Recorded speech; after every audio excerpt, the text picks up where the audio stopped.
Salve, salve galera, Zoicast na área, eu sou o Lucas e a gente está aqui fazendo mais um podcast, agora no sentido... deixa rolando, é assim mesmo. Ai que os caras zoeiram, cara, só por causa do nome. Não, o primeiro, cara. Isso aí mesmo. Então. E aqui a gente está fazendo esse podcast para...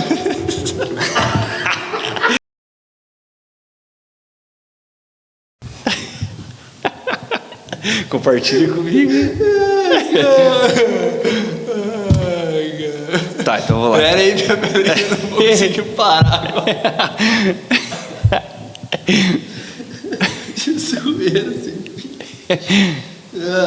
Vamos fazer um pouquinho. Vai, qual que é o bizu? O bizu que você falou, é o primeiro podcast, estamos com mais um podcast. Não é, por causa tem um monte de podcast. Ah, agora faz sentido, porque a gente tá gostando de zoar, mas eu não sou o primeiro. Não, tem. Agora. Só por isso mesmo. Desculpa aí, Ciro. Vou pegar uma cadeira de... Beleza. Pode ir então? Salve, salve galera, eu sou o Lucas. Estamos começando mais um podcast, esse aqui de nome Zoicast. A gente está aqui com o nosso primeiro entrevistado, ele, que é bastante conhecido como Eto. Isso aí, galera. Presente-se aí, por favor. Então, o nome é o Everton, né? Não é qualquer Everton, é o Everton, com H-O ainda, né? O Everton. Eu quase nunca nem tinha visto o nome dele E escrito nunca certo. verá. Então, pouco acho que chamei você desse jeito. Não. Conheço como Eto e quase nem por esse apelido eu te chamo, né? Chamo muito de... Na verdade, Eto veio desde criança, né, cara? Nem sei de onde que veio, desde criança ficou e tamo aí, né? Legal, cara. Prazer tê-lo aqui. Não poderia ser diferente, né? A gente está aqui com esse podcast, repito, Zoicast, porque leva também o nome do nosso ministério, de Zoe, né? Tá aqui, faz jus ao nome do templo, da igreja, e é nesse viés que a gente vai fazer esse podcast, exatamente para poder, sobretudo, falar um pouco da palavra, com o sentido de também fortalecer o seu conhecimento, mas querendo, quando muito, a sua participação. E aí, pastor, o que você faz? Eu acabei já queimando a largada e sei que além de pastor, você tem outras atividades aí. Eu trabalho, hoje eu sou policial militar, né?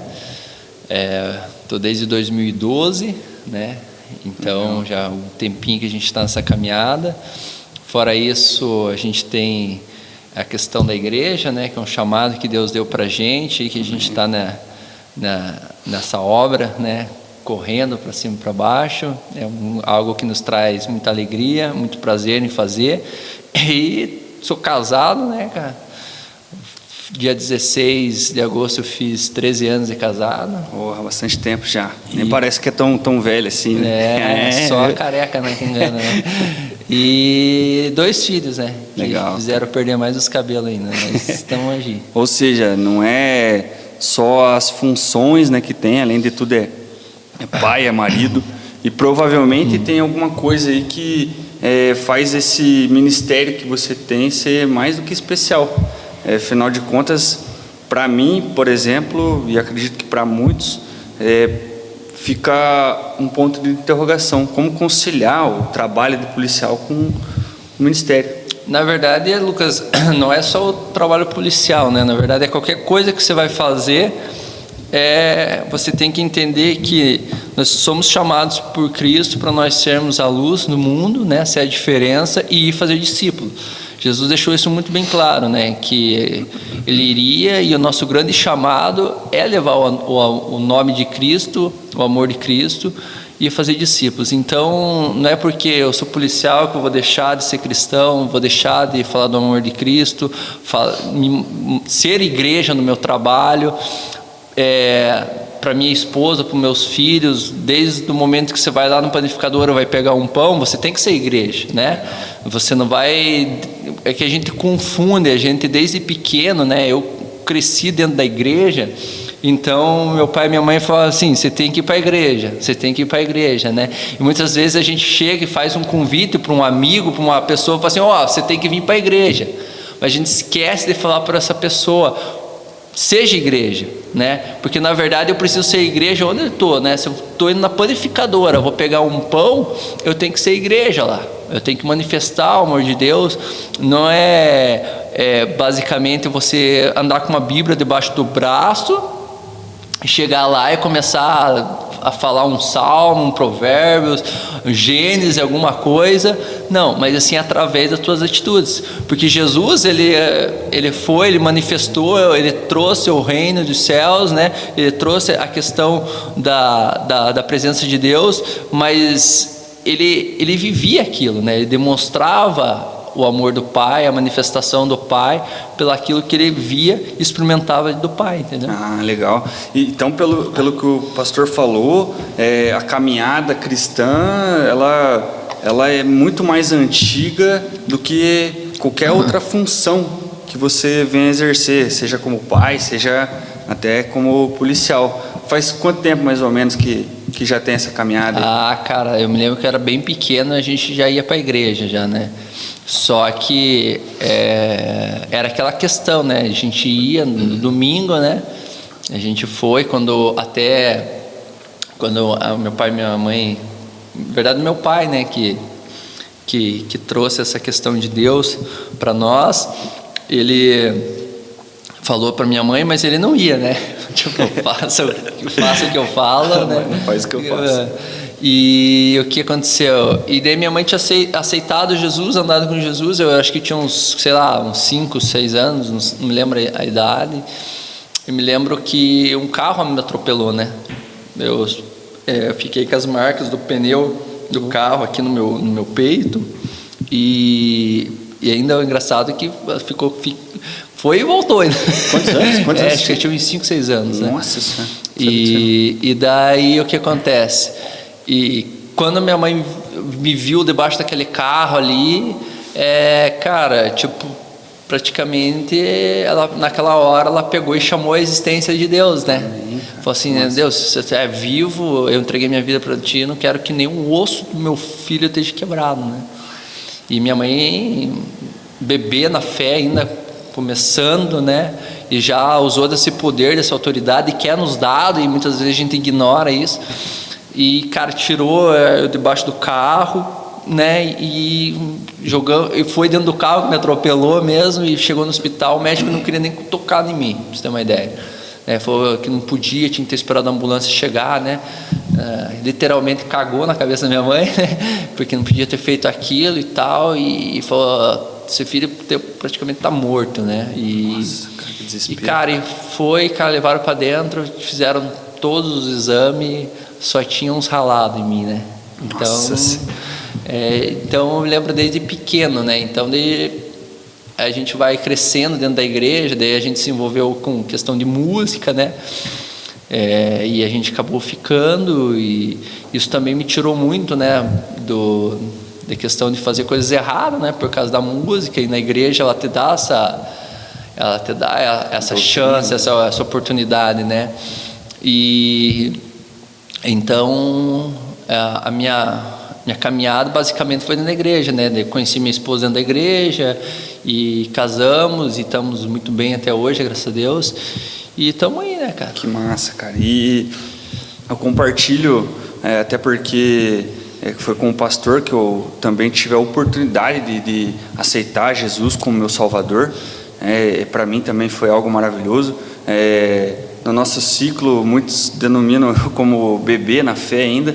E isso porque foi recentemente que eu aceitei Jesus. E desde então eu tenho percebido assim, uma grandeza, coisa que eu nunca senti antes, exatamente por conta do aceitar e do desejar e de se propor a caminhar. Eu sei que em relação ao próprio pastor, minha caminhada não tem assim muita semelhança, ou não tem tanta experiência, né?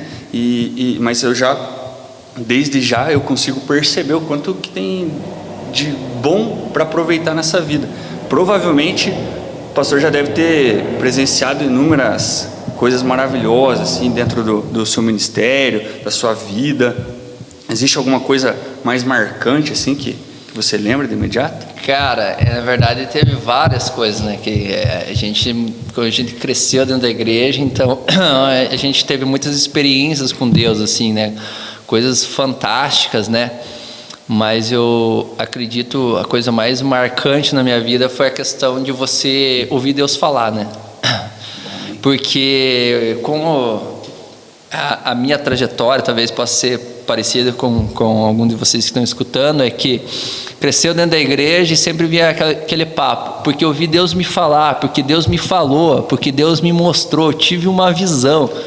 Cara, assim, vocês podem estar dando risada aí, mas a minha ideia era que assim, tocava uma música, uma voz falava, a tal da visão, parava tudo, descia tipo uma tela, assim, começava a mostrar as coisas. E eu sempre achei que era isso, né? E bem no fim é algo muito mais simples. Não que Deus não fala dessa forma, não que Deus não demonstre dessa forma. Talvez com você que esteja aí seja diferente, né? Mas a minha forma, assim, foi algo muito impactante, mas ao mesmo tempo muito simples, sabe? E é isso que me deixa apaixonado, porque tem a questão da Bíblia, né? Que tinha o general lá. Potifar? Não, da lepra lá de Naamã. Ele vai até o profeta e pede ele queria ser curado da lepra, né? E o profeta fala algo simples para ele, ó, vai ali no Jordão, toma um banho lá, caprichado 7 vezes e já era, filho, toca no teu barco. E o cara ficou indignado. Pô, na minha terra tem rios mais bonitos, mais cheirosos, não esse passa-onda que vocês têm aí, né? E daí ele pega e o cara fala assim para ele: Senhor, mas se tivesse pedido algo complicado, você dava valor, mas como ele te pediu algo simples, você não deu valor. Muitas vezes a gente pega e a gente quer que Deus complique algo, a gente quer que Deus faça algo assim, mas cara, ele é muito simples. Então a coisa mais simples, impactando a minha vida, foi a questão conseguir entender quando é que Deus está falando, quando Deus está mostrando algo. É algo muito simples, algo muito claro, porque, por exemplo, eu estava orando e vinha na minha cabeça assim alguns pensamentos, uns flashes assim de alguma coisa, e eu falava, cara, meu pensamento, é minha ideia, né? Algo que minha imaginação gerou isso. E até que um dia a gente frequentava uma outra igreja e eu fui orar para começar um curso, acho que tinha uns 15, 16 anos, por aí. E a hora que eu estava orando, eu tive esse flash, essa imaginação, e o que acontece? E eu peguei, e nesse momento na minha cabeça, nessa imaginação, eu saía da bateria, né? Porque eu sempre gostei de rock and roll, né? Eu tinha uma bateria tipo aquelas do Iron Maiden mesmo, né? Nessa visão de Deus, né? Era 2 bumbos cheios de tom, prato, né, cara? E eu tocava aquilo ali, eu saía dali e eu começava a pregar, né?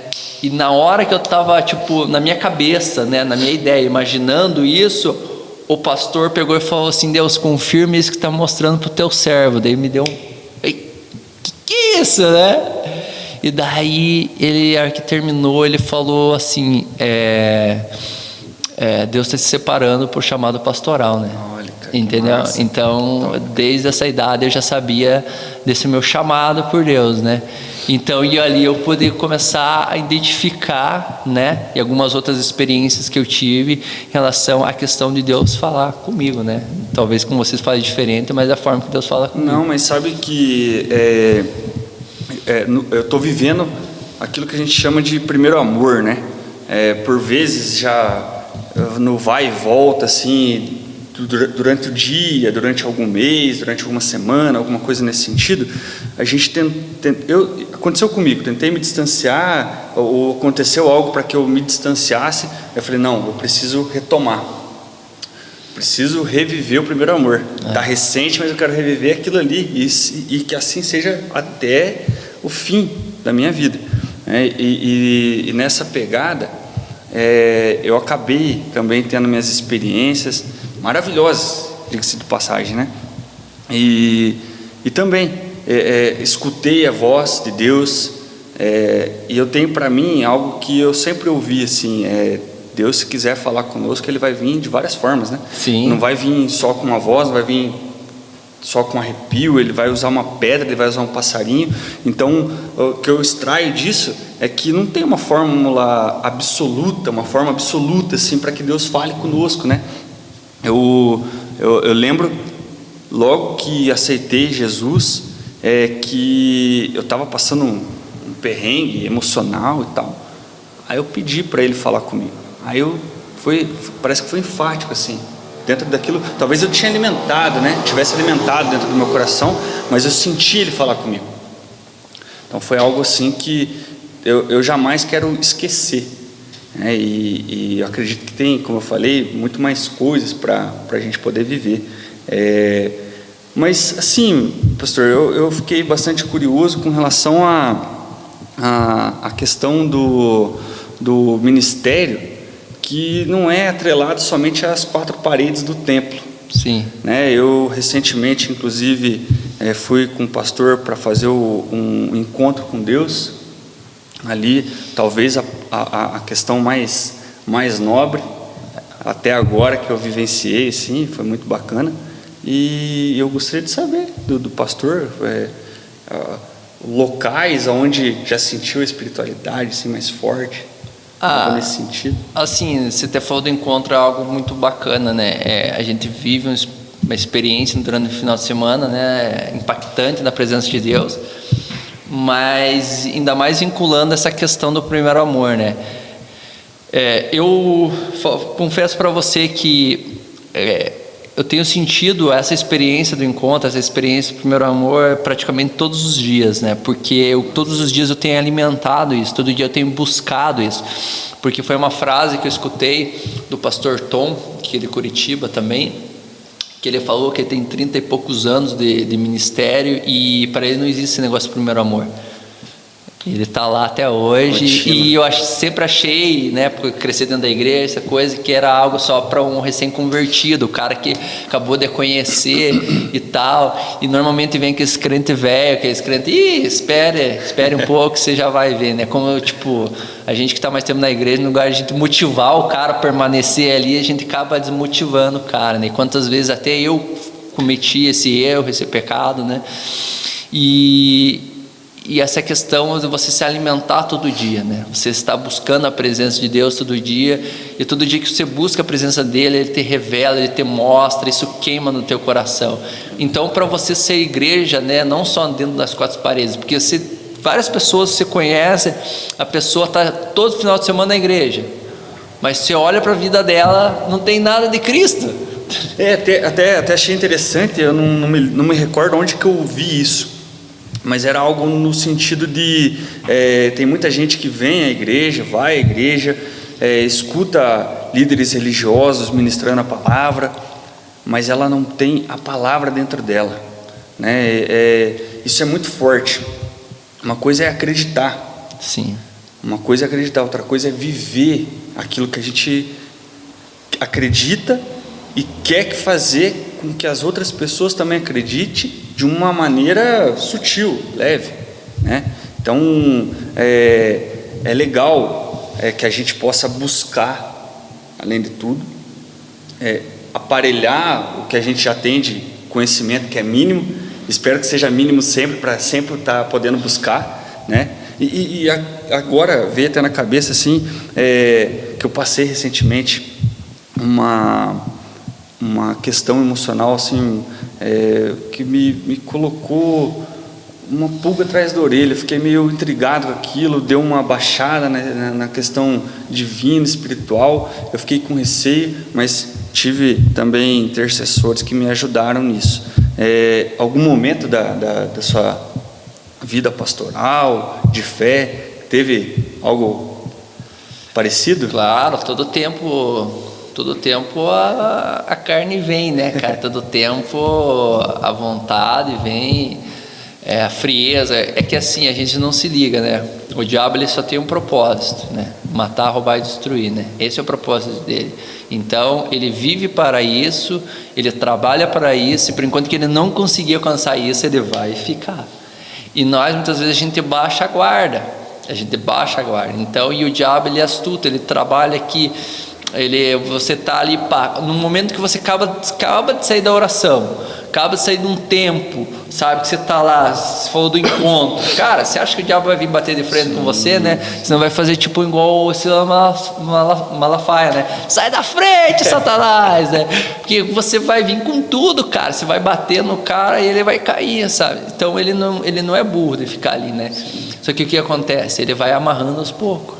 Tipo, hoje eu vou fazer o Edson se envolver um monte na igreja, né? Ele está cansado e ele vai chegar à noite e ele vai dormir, ele não vai conseguir orar, não vai conseguir ter um tempo de leitura da palavra, meditação, ele não vai conseguir ouvir a Deus, porque a gente pode ouvir Deus em vários momentos do nosso dia, mas o melhor momento é no teu quarto secreto. Então eu deixo de fazer isso hoje porque eu estava muito envolvido na obra, você entende? Estou trabalhando na obra, é algo de Deus, algo bom. Entende? Eu fiz algo para Deus, eu trabalhei por reino, eu ganhei as vidas, eu discipulei, eu fiz ações sociais, eu fiz várias coisas. Então beleza, mas isso não substitui de eu estar com o Criador, né? Entende? E aí é que tá, daí eu deixo hoje de orar, daí, só que cara, é interessante o seguinte, quanto mais você orar, Lucas, quanto mais você ler a palavra, mais você vai ver que você precisa. Mas ao mesmo tempo, se você não faz isso, automaticamente você vê que você não precisa disso também, e é isso que o diabo quer, ele quer te tirar e deixar você fraco. Então, foi até depois de ouvir uma ministração do próprio pastor, onde era dito o seguinte: tem gente que vem hoje para a igreja, vamos supor, amanhã ora, depois está com preguiça, não ora mais, e assim vai, sem orar e sem se abastecer, né? A oração serve, acho que, como um big combustível. E foi assim que aconteceu comigo, mas não foi por algo que eu negligenciei. Eu peguei uma gripe, fiquei mal, daí quando eu percebi, eu estava dormindo bastante por conta de o corpo estar precisando. Não pegou Covid não, né? Não, bem distante disso, graças a Deus. Daí só sei que na última semana, assim, que é onde eu estava saindo da parte ruim para começar a recuperação, eu não conseguia orar, entendeu? Eu não conseguia, eu fechava os olhos, pedia para Deus estar ali comigo, e eu me limitava a pedir: Deus, só não me deixa eu me distanciar de Ti. Eu não conseguia ir além. Então, realmente, a questão do inimigo ser astuto, ele vem assim, vou te dar uma gripe, daqui a pouco eu não te deixo mais. Eu te dou uma coisa hoje, daí você bate frente, ele, não, beleza. E amanhã te dá outra coisa, ele dá uma volta, e vem assim, ele vai, cara, ele vai colocando, quando vê, ele puxa e o cara tá amarrado. Exatamente, cara, mas aí que é legal, né, porque eu lembro de uma Cosme e Damião, eu não sei a história, mas eu sei que são uma dupla, né, é uma dupla, e como é importante a gente ter pessoas ao nosso lado que no nosso momento de fraqueza elas possam nos auxiliar, né? Assim foi o pastor para mim. Então eu acredito que cabe a nós também, você aí, ter uma pessoa assim do seu lado, próximo, para que sempre haja esse manifestar de Deus, né? A Bíblia sempre fala que é bom ser dois, né? Se um cair, estiver sozinho, já era, filho. E o outro vai ter que levantar. Jesus pega ali e manda em dupla, né? Pega os discípulos lá e manda em dupla, né? Vão lá e tal, evangelizar, pregar o reino, e vão em dupla, porque é bem isso. Em algum momento eu não vou estar bem e você vai me ajudar, Lucas. Em algum momento você não vai estar bem, eu vou poder te ajudar. Porque, cara, nós somos seres humanos, nós somos sujeitos a falhas, suscetíveis ao pecado. Então, em algum momento eu não posso estar bem, mas você vai chegar aí, cara. Quantas vezes cheguei e falei, levantei a mão, estou precisando de ajuda. Muitas vezes eu nem estava me ligando, mas pessoas próximas, irmãos, até discípulos chegaram e falaram: está acontecendo? Pô, cara, desculpa, não me liguei e tal, e vamos embora. Porque a caminhada cristã não é assim, não é porque um é pastor, outro não é, que o cara é melhor do que ninguém. Sim. Não, são todos iguais, entende? São todos iguais. Então, nós estamos aí um para ajudar o outro. Diferencia que às vezes o cara está um pouquinho mais, um pouquinho menos, mas, cara, é o chamado de cada um, entende? E tem aqui, aquela questão também, né? Todas as coisas cooperam para o bem, né? Precisa a gente estar alinhado com os desígnios, as vontades de Deus, né? Para isso a gente tem que estar buscando constantemente, a ter afinidade, principalmente a sensibilidade com o Espírito Santo, né? Para que a gente tenha pelo menos a intenção de permanecer em Cristo. E dar vazão, dar espaço para que Deus, com toda a sua liberdade, age em nós, né? Enfim, né? A gente está aqui, foi maravilhoso esse tempo contigo, especial além de tudo, né? Fale um pouco onde fica localizado o seu ministério. Acho que a gente tocou bem rapidamente que a gente está aqui em Curitiba, mas foi só. Ressaltando, tá, galera? Então a gente está aqui, Paraná, Curitiba, enfim. Brasil! Zil! O único erro do pastor, eu lamento muito, é o fato de ser corintiano. Vai, Corinthians! Luan, estamos orando por você, querido. Então, essa igreja aqui em Curitiba está localizada no SIC, né? Mais próximo ali do Parque dos Tropeiros. Nós temos nossas redes sociais aí, né? Nosso irmão Leandro está nos bastidores ali, mas obrigado, ele que manja, faz tudo aí por nós aí. E é isso aí, galera. Estamos aí, pode entrar em contato com a gente, mandar alguma mensagem. Mesmo que você seja de outro lugar, né, cara? A gente pode estar entrando em contato, fazendo uma oração. Nós estamos aí para servir, né? É ser igreja mesmo. Então, sintam-se convidados, participem. Foi aqui nessa casa onde eu fui bem recebido e sei que quem quer que venha também vai ter o mesmo. E no final, né, cara, tem a questão aqui, né, nosso shirts, o nosso irmão aí, né, o Mateusão aí, mandou a camiseta para ficar aqui, mas no meu guarda-roupa não vi que chegou nenhuma, né, cara? Eu tenho certeza que vai prover. Vamos entrar em oração aí, né, para Deus tocar no coração. Ô, Mateus, só vem com aquela camiseta do Palmeiras pro meu lado, sai fora, velho. Show de bola. Pastorzão, obrigado. Valeu, Deus abençoe. É nóis. Valeu, galera.